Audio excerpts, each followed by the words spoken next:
Well, good morning again. It's so wonderful to be here. I'm here today to talk about this subject, this topic of the voice.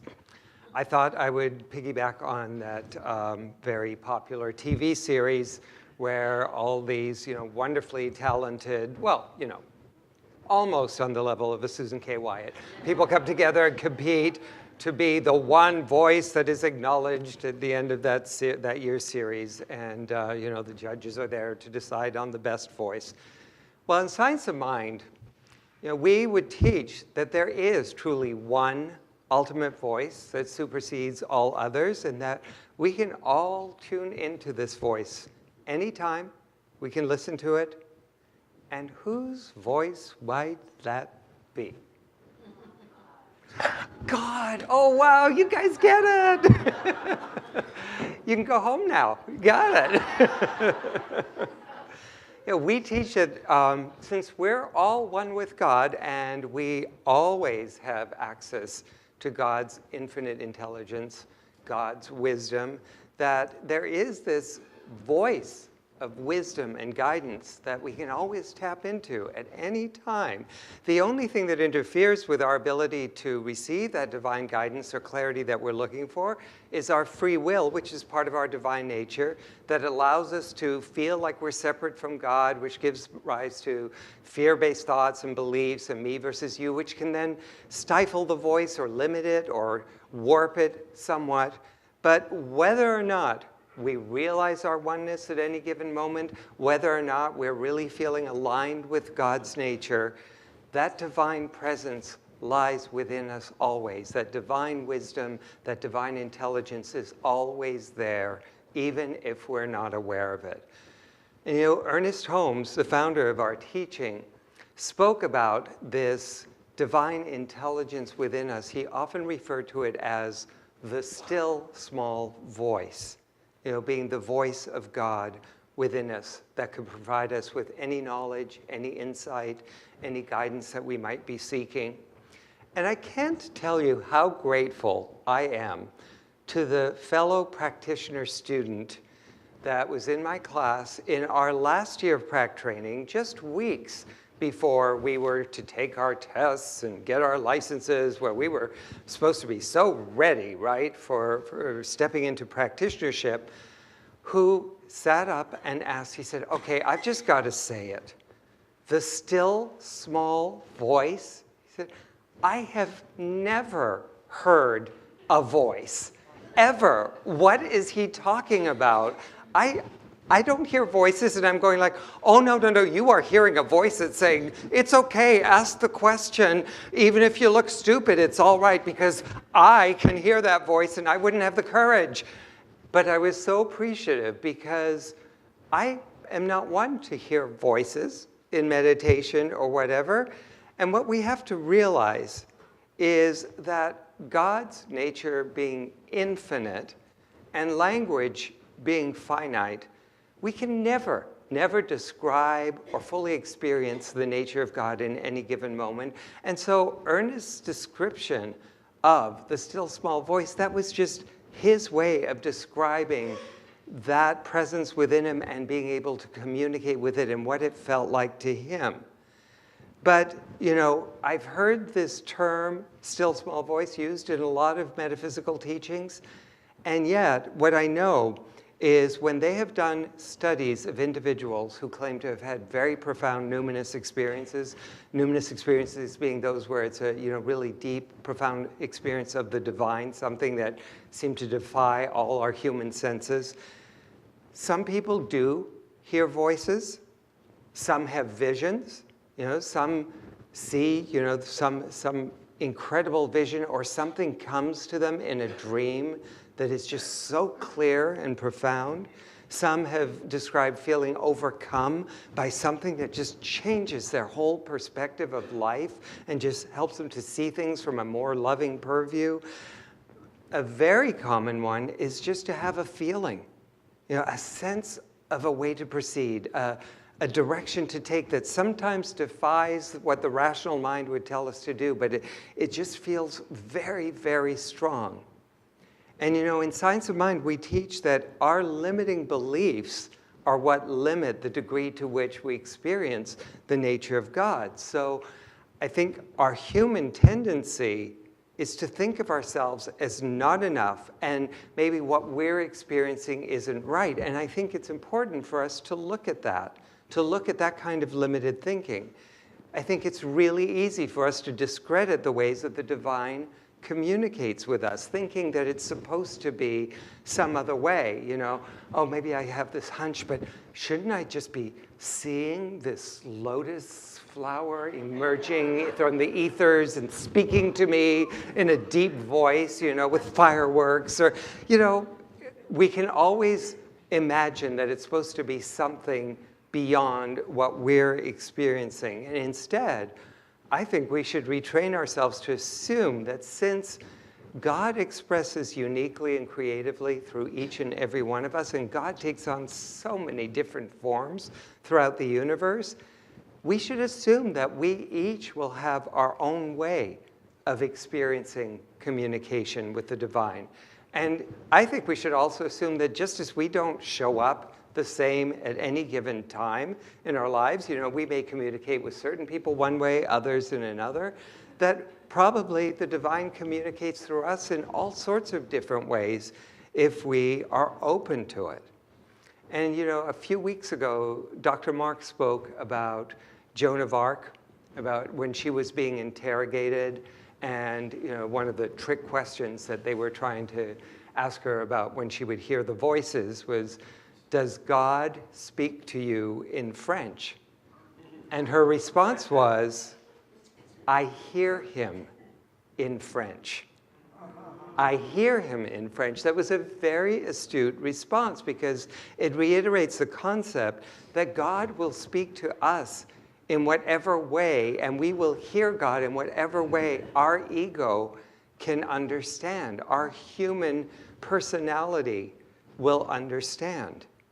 And one of the questions I often get from people when they're trying to tune in to that divine voice, that divine wisdom, is, as ideas or thoughts or messages are coming through, is it my human ego or is it the divine self of my being that's speaking to me? Do you ever have that question? Is it my ego or is that divine self? And my feeling is there's only one simple response that applies each and every time. Is it my ego or is it the divine self? Yes. Yes. Because if we're open to it, the divine will communicate through whatever works for our ego to understand. And in the case of Joan of Arc, it would be in the French language. As much as I'd like to believe that the French language is the number one way that God speaks, I will publicly admit that's not the case. But it was the ego construct of her being that would understand it that way. I don't know how many of you remember my dear, dear, dear friend. I call her my ministerial twin sister because she and I went through School of Ministry, practically joined at the hip. Reverend Bonnie Rose, who started off here at North Hollywood. Reverend Bonnie, like me, years back, was in a wonderful corporate job that she loved, but she was starting to feel in this calling that maybe it was time to leave. And she was considering, should I be doing full-time ministry or would I really be cut out for that? And in pondering the question and feeling a little bit tugged, and then all these fears and thoughts of, what, are you crazy? You've got a great job that would come up. She set an intention to gain clarity and to be called in a way that would speak to her. And so one day, she had, at one point in her life, she had welcomed a new entity into her life, a Vizsla dog named Stella, with whom she had a very, very profound relationship. And it was a little shortly after she had gotten Stella that she and I were up at a retreat at Asilomar on the Monterey Peninsula, and she heard about the church in Ventura having an open pulpit. And she said the minute she heard that, this idea popped into her head of, if I went for that pulpit, I could bring Stella to work with me. And she said it wasn't just one of those fleeting ideas. It was like this strong, like, I could go to work with my dog, my precious dog. And it was so strong that that actually helped move her through whatever insecurities or fears she had about it to really explore going for that pulpit. And so she candidated. And I remember getting that phone call at work one day where she asked me, she says, am I crazy? I'm about to accept a position as a senior minister of a church so I can bring my dog to work? And as we explored the idea, we realized that that was just a catalyst. That was the catalyst to really get her attention. That would be something that she would hear, that would open up her heart. And that deep part of her felt called to ministry, but there was this other part that, had all those little fears of change and all of that. And it was that idea of bringing the dog to work that pulled her and helped move her through that. As we looked at this idea, we said, there are probably about 100,000 other jobs one could get where one could bring one's dog to work, and she wasn't feeling called to those. It was just a way for God to help her move through her fears. That was her way of hearing it. And so I think what we need to realize is the bottom line is we're in constant relationship with God. Therefore, God is constantly communicating with us. And if we train ourselves to hear that deepest voice, to hear that one true voice, we will be able to tune into a message and find that voice, that essence of God that's there to show us a way into greater good. And sometimes the things that will call our attention may be feelings that we do not associate with the divine. Or maybe an idea of, I could take my dog to work, but sometimes it could be in anger. It might be through despair. It might be through something that we would never consider that's a way that God is speaking to me. But if we are able to just sit with that feeling, just observe, be with it for a moment, and trace it back, we will find that there's always something positive, some version of a greater experience of life that is trying to reveal itself to us and through us. So as I mentioned earlier, I was just down in Puerto Vallarta celebrating my 60th birthday, and as we're, thank you. It was a dream come true. I love it down there. But one day, my partner Joe and I were there with two very, very close friends of ours. And one day we were walking through the village, and there was this little booth. One of my friends, Tim, happened to look and saw that they had a poster up that they offered zip line tours in the rainforest. And he said, oh my God, that's on my bucket list of things to do. Now, can I just tell you, I don't even know that much about ziplining. It has never been on any list of mine. But as I looked, I saw this photograph overlooking the jungle, which to me, tropical nature is the most beautiful. Anyway, it just so speaks to my soul that I found myself saying, well, if you go, I'll go. And so he and his husband, Wayne, and I all decided we were going ziplining. So the morning we were to do that at about 4 a.m. when I woke up. It's at that time I have to question the theory of the voice, because there are so many that are all chattering away, competing for my attention. And I heard this voice, or this idea of, excuse me, are you crazy? Did you notice that photograph you love so much? Did you notice how high above the jungle that was taken from? Did that even dawn on you? What is this, a midlife crisis? Isn't it funny how as you progress with age, the number that you ascribe to midlife kind of keeps going up?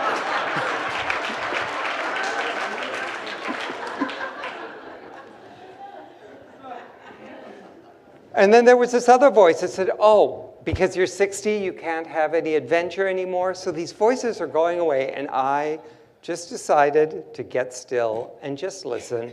Listen to all these thoughts and ideas that were coming up. One of my favorites was, so who do we think we are now, Tinkerbell?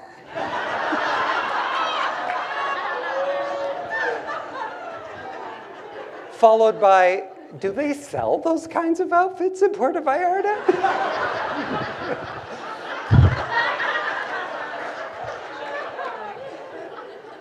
Far be it from me to think of being Superman. Oh, no, no, no.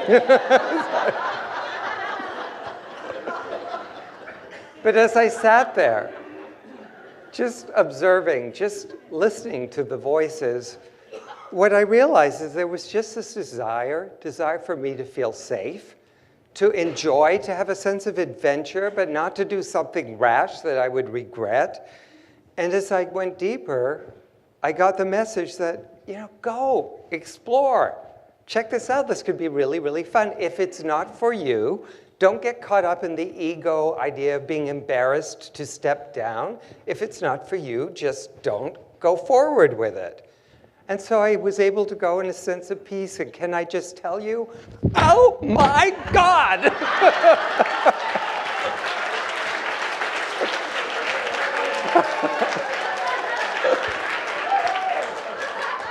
Outrageously fun, and I'm amazed how safe I felt in that harness and on the cable. I think the still small voice was telling all the other voices, quiet, he's in denial.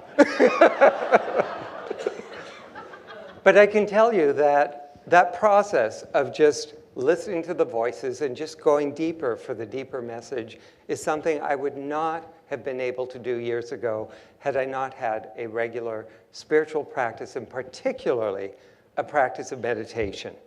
We promote prayer and affirmation and studying many, many spiritual practices, but the one that we tend to resist and the one that we promote all the time is to be able to get still, to just observe, to sit in the quiet, which feels like we're not accomplishing anything. But there are many forms of meditation, but the one that we promote most often, which we do very often, is just focus on the breath, and when the mind wanders, notice where it is, and then bring it back, bless you, bring it back to to the breath. Well, the idea of noticing when your mind has wandered and then bringing it back develops the muscle of, if you catch yourself spinning in some kind of thought process, that you can notice where you are and redirect your thoughts. But there's another technique in Vipassana meditation, which is just to sit. If something is really pulling at you, some thoughts are coming up, just sit and observe. Like, don't try to move away from them for a while. Just observe. Notice if they get stronger.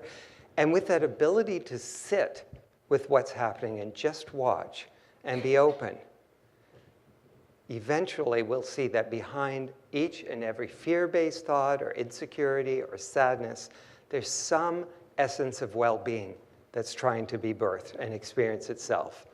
Behind any feelings of insecurity, there's some voice just trying to reassure you, in me, you are safe.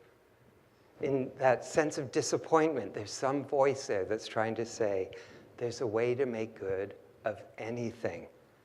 Behind all emotions and thoughts, we'll always find an impulse for well-being and happiness that excludes nothing or no one.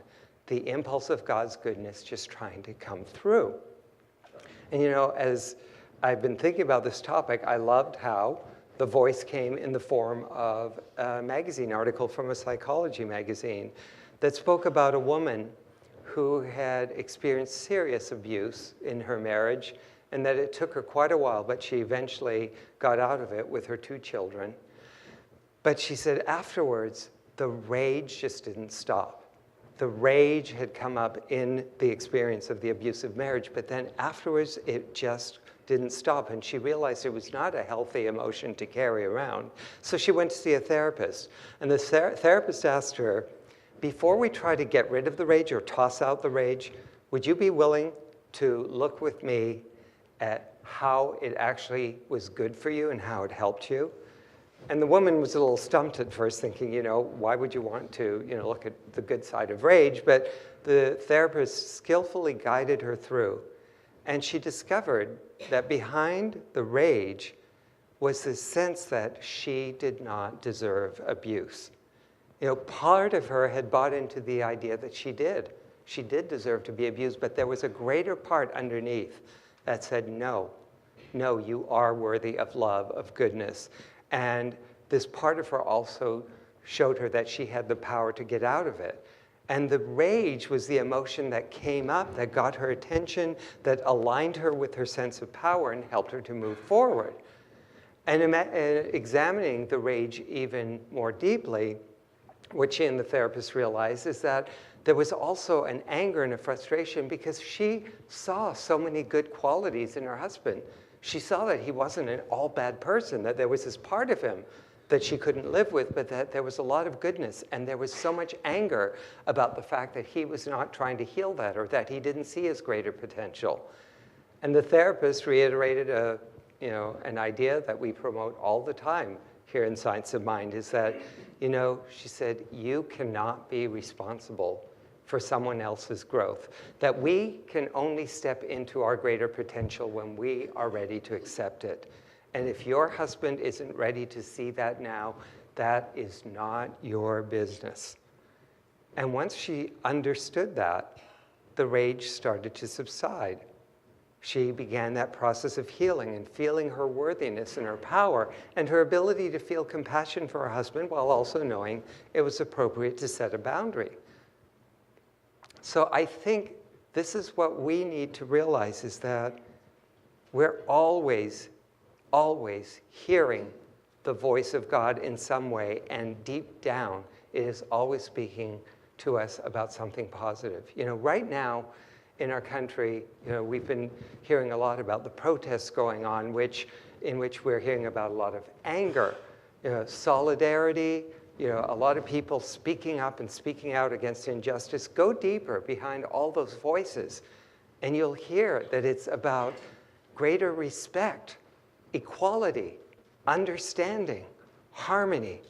That's the deeper voice in all of this that is trying to come forth. But sometimes it shows up in this way to get our attention. And so I invite us to know that behind all the ego voices on the set of our consciousness that are competing for attention, there's always that one underlying voice.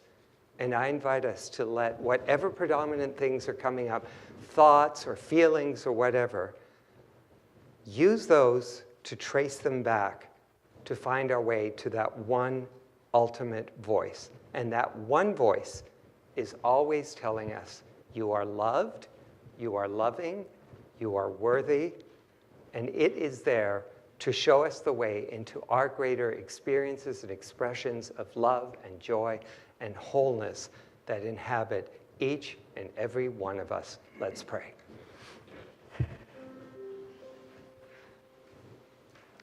And so as we turn our attention inward, we just absolutely feel that part of us that every moment is seeking to experience and express joy, love, wholeness, abundance, and to know that that is a presence that inhabits every part of creation. Everything is created out of this one life of God, and this one life of God lives in, through, and as me, as every person here, as every being everywhere. And I know that that one presence lies at the center of our being as a voice, a guide within us that is always, always there to show us the way into knowing the goodness, the wholeness, the love of our being, to know itself as us, and us to recognize it as our true nature.